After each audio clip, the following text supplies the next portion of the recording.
All right, this is Lee, KD4A. Question: what chose you to pick the radios for your station over, say, the L-Crafts or some of the other ones that the expeditions and all like to use? You know, in the 80s, I was a big Kenwood fan. The TS 930 was one of my favorite radios.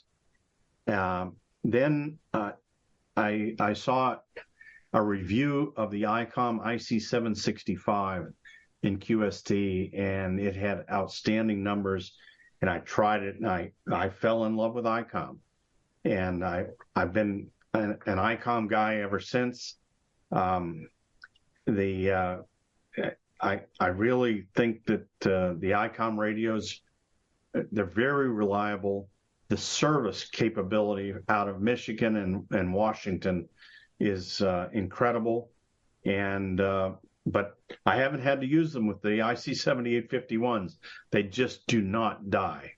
They have been so reliable. So, and the operators love them. Absolutely love these radios. Very good, Tim. This is Dean, KK4DAS. I was having a fascinating time looking at all the antennas on the towers. And as a guy who has a dipole in the back of the house, I have almost no idea what I'm looking at. So can you explain a little bit how these stacked arrays of all these 40-meter antennas work together? I mean, I don't even understand what you're doing. Yeah, it's pretty simple when you think about it. Is that the idea is that when you stack these antennas together, whether there's 3 or 4 of them, on 3 bands we have 4 high stacks, and on 40 meters it's a 3 high stack. You get more gain, and gain is really, really important. And the other thing about these stacked arrays is because they're on ring rotators, we can aim them in various directions. For instance, we can have 2 antennas on Europe and 2 antennas on Japan, so that we can run 2 areas of the world at once. And that is very, very powerful.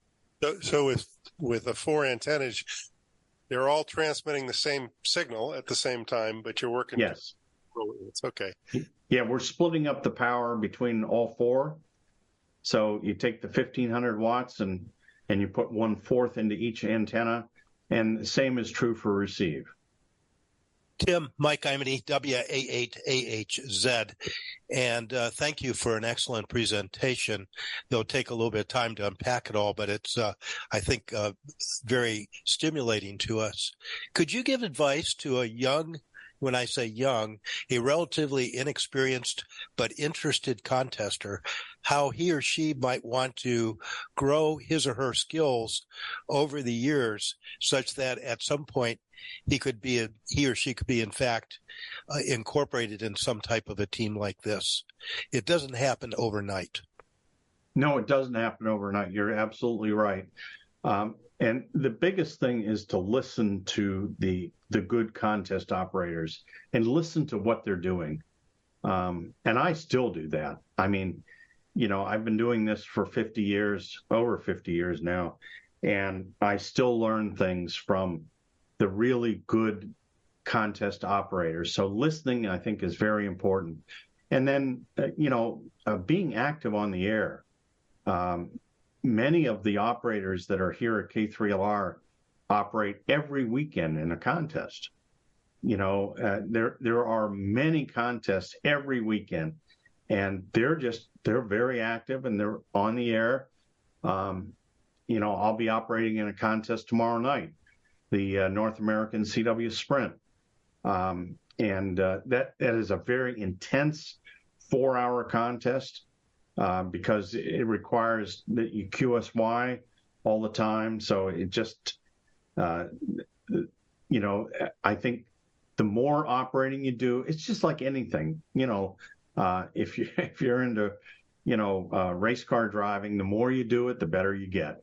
And the more you operate contests, the better you get.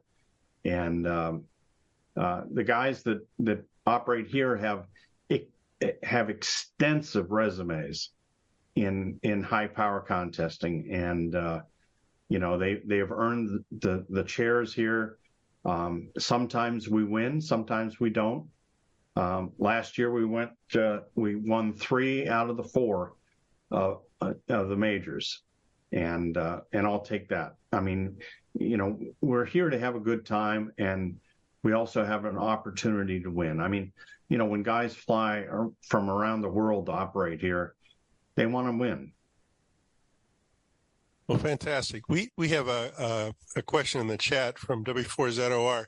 He's asking about what is the kind of maintenance schedule and maintenance of that antenna farm activity look like? Yeah, it's very intensive, especially this time of the year. I do have a tower crew that is close by, and they are a commercial tower crew.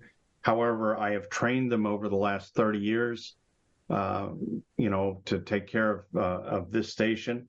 But it's very intense because once we get into a contest, there's no going back. You gotta make sure this stuff is working. Fantastic. Another question here in the room. Hi, Tim. This is Bill, W2WCM, and I have 2 questions. First one is, one of the pictures showed a bison on top of one of your amplifiers. I just wonder if you sell those at DX Engineering.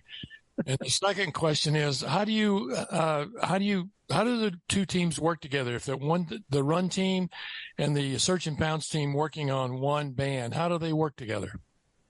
Okay, so let's talk about the bison, which is actually upstairs because I make sure that it's in every crew photo. That bison was given to me by a very dear friend, Ken Adams, K5KA. I lived for 14 years in Oklahoma, and back in the early 2000s, and and Ken gave me that bison, and he is now a silent key, and K5KA has gone on to somebody else has that call sign.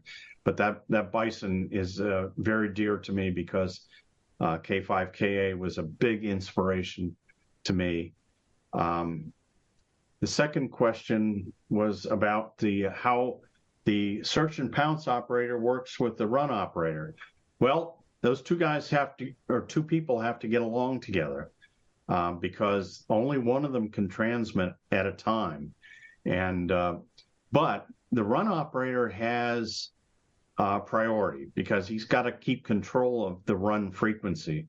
So, but when you get, and these operators are very good at being efficient and working together so that when you get a run operator and the search and pounce operator working together, when they're interleaving, we call it interleaving because we want to see one of those watt meters moving all the time. And so, while the run operator is listening, the search and pounce operator is transmitting, and vice versa. So it is a thing of beauty, absolutely a thing of beauty. And it is resulted, I mean, we get sometimes as much as 100 more contacts because of that search and pounce operator in there. The best hour we've ever had was on 10 meters with K1AR and N3GJ. They worked 380 stations in 1 hour. Now you do the math on that. It's incredible. 380 stations in 1 hour on 10 meters. And this is all DX into Europe, using the search and pounce and the run interleaving back and forth. Thank you, Dean. This is Don Taylor. Thank you so much for coming to our club. 2 quick questions. One is, how many mega stations are there like yours in the world? I mean, you're obviously unique, and yet you have some competitors. That's the first question. Second question is, for somebody that's very new to contesting, a couple of ways to learn. One is you mentioned to listen. The second way is, what mistakes do you hear that you'd recommend folks not get into in the very beginning? Thank you.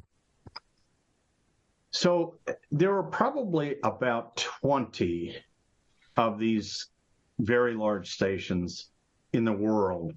There are only maybe 5 or 6 of us in the U.S. now. What happens is some of the mega stations like W2PV and W7RM, those guys have all become silent keys. So, and this is a very hard thing to keep up, and it's just not meant for everybody. But it's what I know, it's what I do, it's what I have fun with, and the fact that we get operators here to operate every contest is what keeps me going. But I would say there are probably 20. There are some large stations in Europe and also in Russia and also in Japan. But it's no more than 20. And so the one thing that sticks out on things about contests is trying to be efficient with what you're talking about. So in the case of a contest, there's no reason to say please copy. I think that is one of the things on field day that I hear. It's sort of like fingernails on a chalkboard. Of course we're going to copy it. Just say the exchange. You're 3A Virginia, and leave it at that. So it's trying to be efficient and don't say anything more than you need to, and always use phonetics. That's one of the things that I found out. I've spent a lot of time in Europe, and talking to hams over there. That it's not WA4 ABC. It's Whiskey Alpha 4 Alpha Bravo Charlie. It's always phonetics.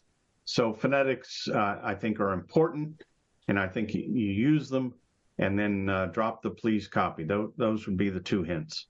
Fantastic. I copy that. Let me start with our folks on Zoom. Any questions for Tim?